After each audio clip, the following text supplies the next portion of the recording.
So in a previous video, I talked about some features that I'd like to see in the next version of the Echo Show, which includes all the Echo Shows. And I would love for them to bring this box back as an option, and I'm gonna tell you the reason why.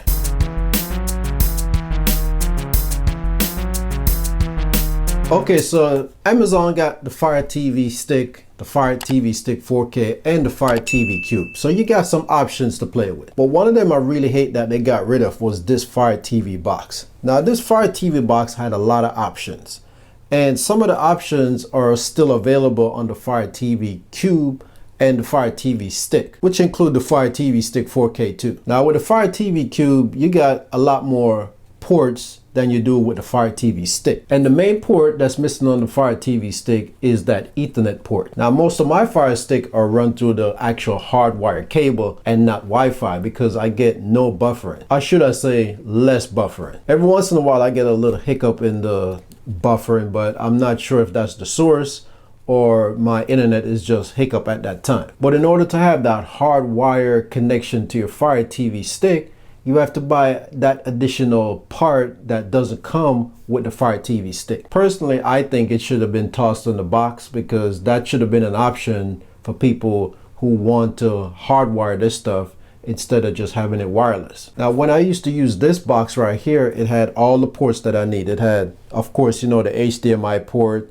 it had the Ethernet port, and it had an SD card slot. It also had a USB port that I never used, but it had plenty of ports in the back. That's what I'm trying to say. Now there's workaround to add a lot of these features to the Fire TV Stick, like the Ethernet port. You'd have to buy that additional adapter. And there's some workaround to actually add extra storage to the Fire TV Stick. You would need an additional cable that Amazon don't really sell, so it's a third-party manufacturer. And then you have to download a particular software so you can see the files that's on the flash drive.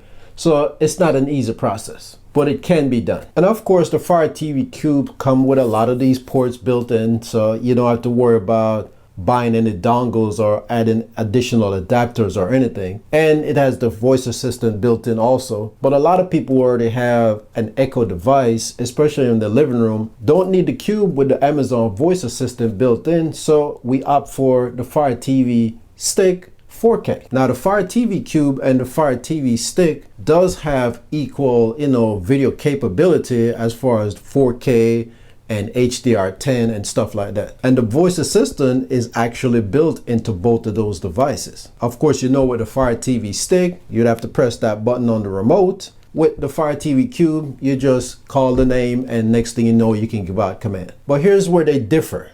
The Fire TV Cube has more processing power, while the Fire TV Stick tends to lag sometimes. There's times where, it doesn't boot up as fast as it should when you turn on your TV.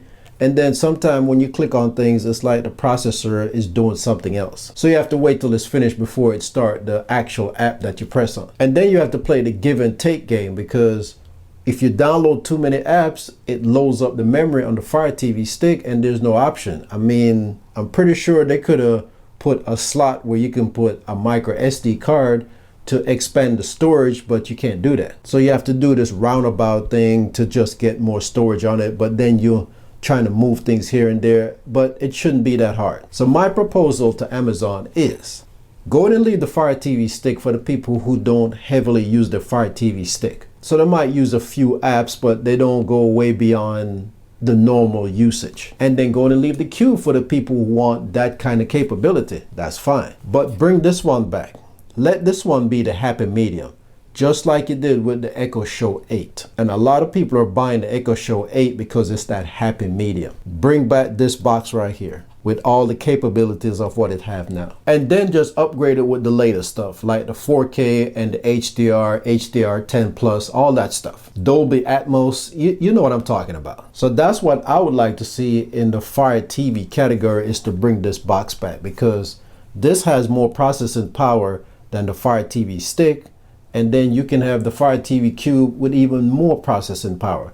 That gives everybody an option. So let this be the Echo Show 8 of the Fire TV. And hopefully with the next version of the Fire TV Stick, you put a little processing power in it. Give it a little kick so it can do more. And more storage. I mean, you have all these apps on the store that we can download to the Fire TV Stick, but it runs out of space. And being in the computer world, when your hard drives get too full, the performance of the computer slow down. That's why you need a little room for the computer to work. And I think that's what's going on with my Fire TV stick, because it's almost full and it tends to slow down every once in a while. And if anybody out there has experienced what I'm experiencing, as far as sometimes the Fire TV stick takes a little while to do what it needs to do, I would love to hear it in the comment. Now the next thing, this is my next request, still pertaining to the Fire TV. I love the fact that you add the volume and the mute button, and your remote is now capable of controlling your stereo receiver and other equipment. Now I'm not trying to make this remote any bigger than what it is right now, but there's one feature I would like to see on this, and that is numbers. Because sometimes you do need the numbers, especially when you watch like Pluto TV. Pluto TV has channels, and some of these other apps have channels. And if we could punch in the numbers,